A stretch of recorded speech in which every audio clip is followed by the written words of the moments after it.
Hi, this is PHYS30141 video 29. And in this video we're going to look again at the microstrip and we're going to examine the relationship between the electric and magnetic fields which are generated in the microstrip at a given moment in time. So I imagine some time when there is a finite voltage V which is positive on the surface of the microstrip, and this will generate an electric field E which points downwards towards the ground plane in the opposite direction to X. So obviously the electric field strength is equal to minus V over G, where G is the distance between the microstrip and the ground plane. And in the situation that we always assume about the microstrip, which is that its width is large in comparison with the gap, then the electric field can be considered to be uniform. Similarly, we can work out what the magnetic field is that passes in the horizontal direction, and for a current which is flowing into the plane, into this plane formed by this paper, which we're going to say is the Z direction, for a current flowing in that direction, we have a magnetic field which points to the right and points to the left in this case because it's minus mu r mu 0 I over W. So you can see that the electric field and the magnetic field in a microstrip are perpendicular to each other. Now, as we saw in the previous video, the wave that is transmitted along the microstrip moves in the Z direction.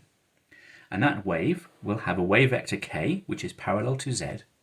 So similarly to the free space situation, we can write down that the electric field and the magnetic field and the wave vector are all perpendicular to each other. And if we inspect E and B, we can find that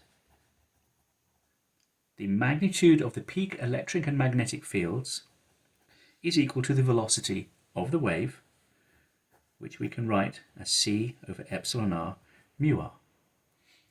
So again, just like in the free space dielectric, we see that the electric field and the magnetic field in the region within the microstrip are related to the velocity of the wave in that dielectric. So you can see therefore that the rate of power flow, S, the magnitude of the power flowing in the Z direction, so S is parallel to Z hat, is given by 1 over mu r mu naught E cross B. And we remark yet again that mu r is usually 1, so therefore this is the same as the free space condition. So if we were to look from the side along the microstrip, this is the direction k, which is in the same direction as Z hat. This is the direction of the power flow. If we look at any position x and at some time t, there is actually a variation in the amount of power which is present in different locations. So we can think of the wave as moving, carrying energy forwards where there are regions where there is a larger electric and magnetic field, and therefore the magnitude of S in that region is also larger. So the power transfer, the amount of power movement at a particular location and time, of course, must be proportional to the peak current and the peak voltage in the microstrip. But it varies, and it varies with time and with Z. So that should be a Z there. If I average this power transfer over all times, or equivalently over all positions, then we can see that it must be half I naught V naught, or half V naught squared over Z, where Z is some impedance for the wave motion. And of course I can also write it down as half I naught squared Z as well. So Z here is the characteristic impedance of the transmission line, which we derived in the previous video. Now, if I have a transmission line of one width, which is then coupled to a transmission line of another width, for example, I might have a strip on a printed circuit board where I have a transition from one width to another width, I expect that the impedance will change. So at this boundary, I would expect there to be a reflection. So as we saw before, we can write down the reflection coefficient for the voltage, which will be the amount of voltage contained in the reflected wave from that boundary compared to the incident wave. We can write it down in terms of the two impedances. Another way to write it, or another example, is instead of a transition, I can have a load. So let's write down the impedance of that load as ZL. So this could also be a different width microstrip. So I have, here's my transmission line, which has some length, and I have a load over here. The signal which is transferred to the load will depend upon the ratio of the impedances, or the difference in the impedances, and if the load impedance is not the same as the transmission line impedance, we will expect to see some reflection. And for the voltage, it has this form, and for the current, the ratio of the reflected current to the incident current is equal to Z minus Z load over ZL plus Z. So again, as we saw in our optical case, we should take account of the ordering of these two terms because they're different.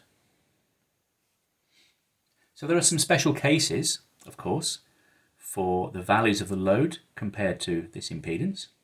And of course we can also think of it in terms of two transmission lines of different impedance, Z1 and Z2, and they formally remain the same. We just switch what values we're using in the equations.